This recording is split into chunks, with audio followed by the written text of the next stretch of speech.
Ciao a tutti e benvenuti in un nuovo video. Allora, prima di tutto vi faccio di nuovo buon anno. Questo video dovrebbe uscire la settimana, quella della Befana, e la Befana è il 6, che è martedì, quindi il 7 mercoledì e l'8 è giovedì, quindi dovrebbe uscire l'8. Io lavoro, oggi è domenica e domani è il 5 gennaio, nel momento ovviamente in cui sto registrando, e io domani lavoro, mentre il 6 non lavoro e poi ovviamente il 7 si riprende tutto normale. Quindi diciamo che oggi è l'ultima giornata di ferie natalizie, anche se io quest'anno sono rimasta a casa perché i miei familiari, compresa mia sorella, i miei nipoti e mia mamma e mio papà,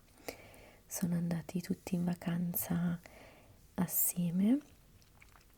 ma qualcuno doveva rimanere a casa per badare a mia nonna che ha una certa età, e quindi diciamo che io e mio marito ci siamo, sacrificati, è brutto da dire, ma siamo rimasti a casa noi per nel caso fosse successo qualcosa, ecco. Quindi sono state delle vacanze abbastanza tranquille e diciamo non proprio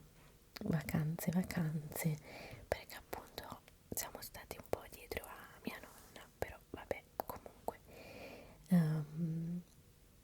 è importante, cioè per me la famiglia è molto importante e è anche giusto prendersi cura, ecco, dei nostri familiari quando magari sono più fragili, hanno bisogno di più attenzioni. Quindi questa Natale, ecco, queste vacanze è stato il nostro turno. Comunque nonostante io abbia comunque lavorato il 30, il 31, il 24, sono riuscita abbastanza a rilassarmi e più che altro ho visto tanti amici. Allora, prima di continuare con le chiacchiere, come al solito vi dico che questa prima parte del video è una chiacchierata, mentre potete anche andare alla seconda parte del video, che è in no talking, in cui si vedono solo i grattini e in teoria si sentono anche, ma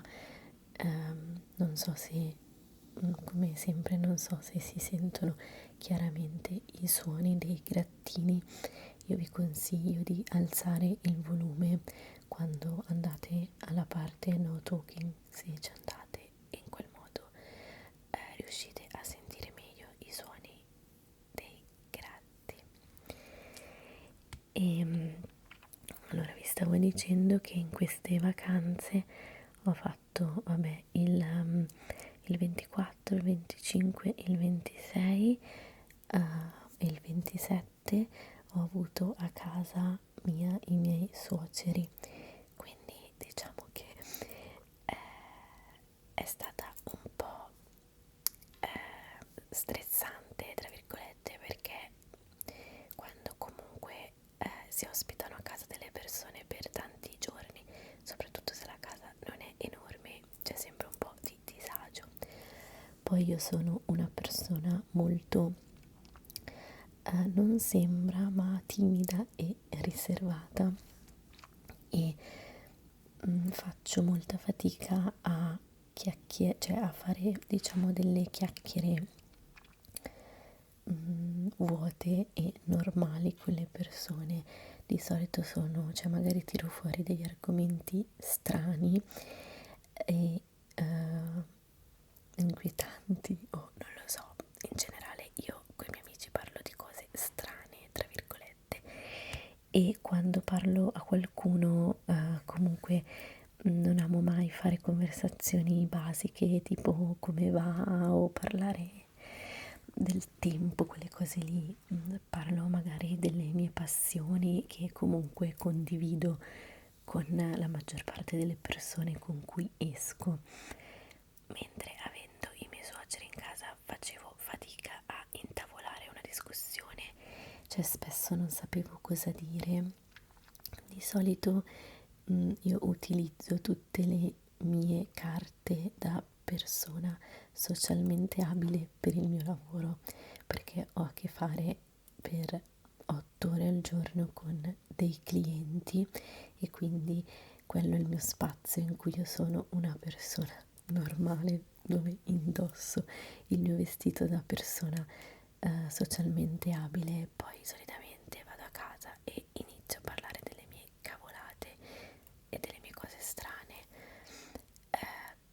con mio marito e con i miei amici, quindi è stato difficile dover mantenere una maschera di persona normale in questi giorni. Infatti poi il 25 Natale siamo andati da mia sorella e tipo sono arrivata e mi sono chiusa con mia nipote in uno stanzino, perché lei ha 9 anni ma è come me, tipo asociale, e le ho detto chiudiamoci qua 10 minuti perché io non sopporto più nessuno. E in realtà ho sempre avuto un po' questo carattere, anche quando ero piccola. Mi ricordo che andavo al mare con mia nonna e lei si arrabbiava perché io non volevo giocare con gli altri bambini e volevo leggere. Nello specifico quell'estate in cui si è arrabbiata avevo preso, era l'estate del 2002, io sono del 93, quindi ero comunque piccola e avevo iniziato Dragon Ball e volevo leggere Dragon Ball e non volevo giocare con gli altri bambini, non per, cioè perché ero snob, ma perché semplicemente sono molto selettiva e se voglio uscire o chiacchierare con qualcuno è una persona che, cioè con cui davvero voglio parlare, quindi so che può essere chiamato un carattere di merda, lo so, però quando parlo con te e ti scrivo e voglio stare con te, sei ovviamente al di fuori del lavoro dove si è obbligati, però sei sicuro al 100% che io voglio parlare con te e quindi penso che nonostante tutto almeno le persone intorno a me, i miei amici, sanno che se io sto con loro è perché voglio veramente stare con loro e parlare con loro. Tutto questo per dire che ho vissuto appunto dei giorni abbastanza complessi dal punto di vista dal punto di vista dello stress psicologico di dover cercare di essere una persona socievole nel senso standard della parola, della parola, perché magari avrei voluto parlare, non lo so, di altre serie che sto guardando, delle fanfiction che sto leggendo, un po' le cose che vi dico sempre io, ma ovviamente non posso farlo con i miei suoceri, quindi mi sono trattenuta. Invece poi il 28 e il 29, allora il 28 era domenica, quindi mi sono diciamo rilassata, ho guardato le puntate, le 4 puntate che erano uscite di Stranger Things. Il 28 mi pare le abbiamo viste tutte il 28 e poi il 29, il 30 e il 31 sono andata a lavorare e c'era comunque un botto di gente a lavoro, quindi vabbè. Mentre non so se l'avete visto nelle storie su Instagram, ma poi nel prossimo video in cui mi vedrete mi direte secondo voi se ho fatto bene, perché il 31 ho avuto sto schiribizzo e sono andata dal parrucchiere, non mi sono tagliata i capelli, li ho scalati perché mi ero stancata di avere sto taglio un po' da Maria Addolorata e quindi mi sono scalata i capelli. Poi il 31 sono andata da degli amici, il 31 sera, e abbiamo fatto una roba stra easy, abbiamo bevuto un po', poi abbiamo fatto il countdown e poi io ho accompagnato un mio amico a un locale e io e mio marito siamo andati a casa perché alle 2 di notte usciva la puntata di Stranger Things, la puntata finale. Io non so se voi l'avete vista o non l'avete vista o avete intenzione di vederla. Io adesso vi farò degli spoiler perché in teoria se la volevate vedere penso che l'abbiate già vista, non saranno dei major spoiler per carità, però volevo darvi un po' le mie impressioni. È partito un clacson, se l'avete sentito non penso che lo editerò, o forse sì, guarderò se dà fastidio alla registrazione, se dà fastidio lo cancello. E no, perché solitamente preferisco non editare i video se possibile, perché poi faccio casino nel montaggio e mi è scaduto l'abbonamento del programma che usavo e non riesco, non ho ancora capito bene come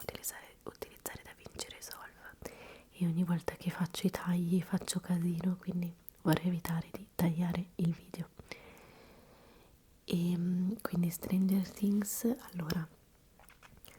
io vabbè come al solito sono onesta con voi a costo di perdere followers o iscritti come si dice. Allora io sono rimasta delusa per la roba della Byler, non so se sapete cos'era, della ship tra Mike e Will. Voi sapete che io sono una mega shippatrice millennials, quindi sono cresciuta su AO3 e prima ancora su EFP quando leggevo le fanfiction in italiano, poi ovviamente mi sono spostata su AO3, ma mi piace shippare i personaggi, di solito si shippano i personaggi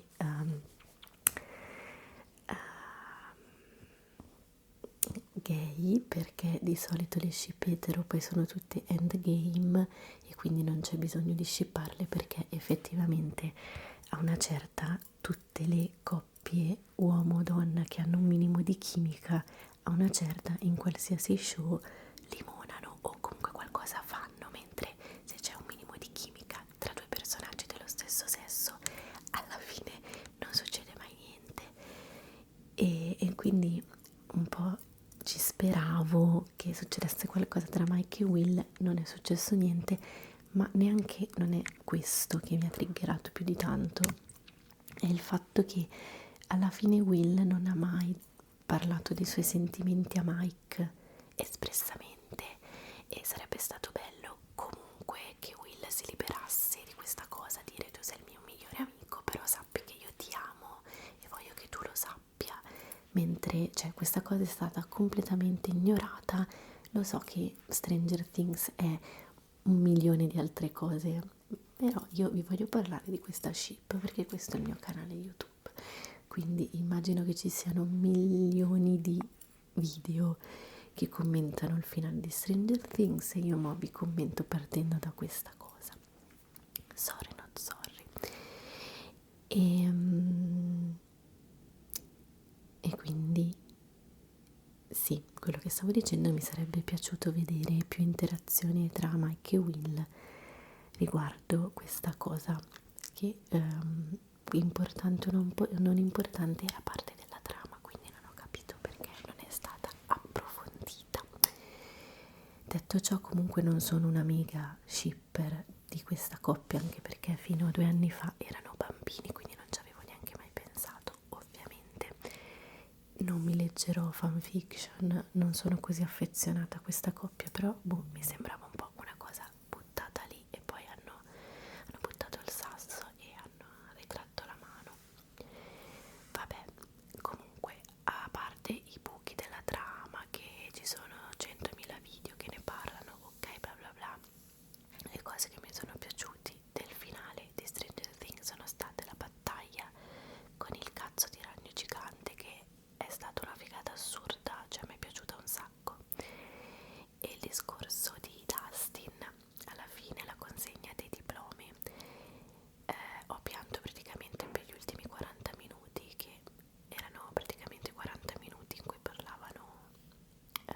cioè era già finito tutto, sono stati 40 minuti un po', secondo me, in cui hanno allungato il brodo, però ok. Il discorso di Dustin mi è piaciuto tanto. Poi io sono di quelle persone che fino all'ultimo ha sperato che Eddie per qualche motivo misterioso tornasse in vita, ma non è successo ovviamente, ma io ci ho sperato. E poi basta, cioè nel senso, stanno parlando tutti, ecco, di Stranger Things. Penso che sia molto difficile fare dei finali, quando finisce una serie è molto difficile fare dei finali che non vanno a rovinare la serie. Io l'ho visto, i finali che non mi hanno lasciato delusa, cioè magari emozionalmente distrutta, sì, ma non delusa, sono stati, vabbè, quello di Queer as Folk, che per quanto io non abbia tipo mangiato per 2 giorni, è stato un bellissimo finale. E il finale di Breaking Bad e di Better Call Saul è stato un bellissimo finale. E devo dire anche il finale di Buffy The Vampire Slayer mi è piaciuto, però poi per il resto tutte le grandi serie come, non so, Lost, Dexter, no beh, anche il finale di Hannibal è bellissimo, sti cazzi, mi stavo dimenticando, cioè per me può finire lì, cioè secondo me è perfetto, è inutile che fanno un'altra stagione, cioè la vorrei vedere solo per vederla, però no, bellissimo il finale di Hannibal. Però è molto difficile concludere 10 anni di una serie, ti lascia, c'è sempre qualcosa che comunque dà fastidio ai fan, perché non si riesce a chiudere bene un cerchio. Quindi immaginavo, ecco, che non sarebbero stati in grado di chiuderla in modo perfetto, anche perché era una serie che già aveva perso comunque il fascino che aveva all'inizio, no, della prima stagione, che poi mi dicono 10 anni fa, ma in che senso? In che senso? Sono passati 10 anni, aiuto. Quindi volevo, a parte Stranger Things, volevo parlarvi anche di un'altra serie che ho iniziato, un po' più trash, in realtà 2 serie giapponesi, ma ve ne parlo nel prossimo video di Grattini, che non so se uscirà settimana prossima o fra 2, perché ho già girato 3 video di Grattini senza audio, quindi devo fare il voice over per tutti e 3 i video. Quindi diciamo che mi preparo a un argomento anche per il prossimo video di Grattini.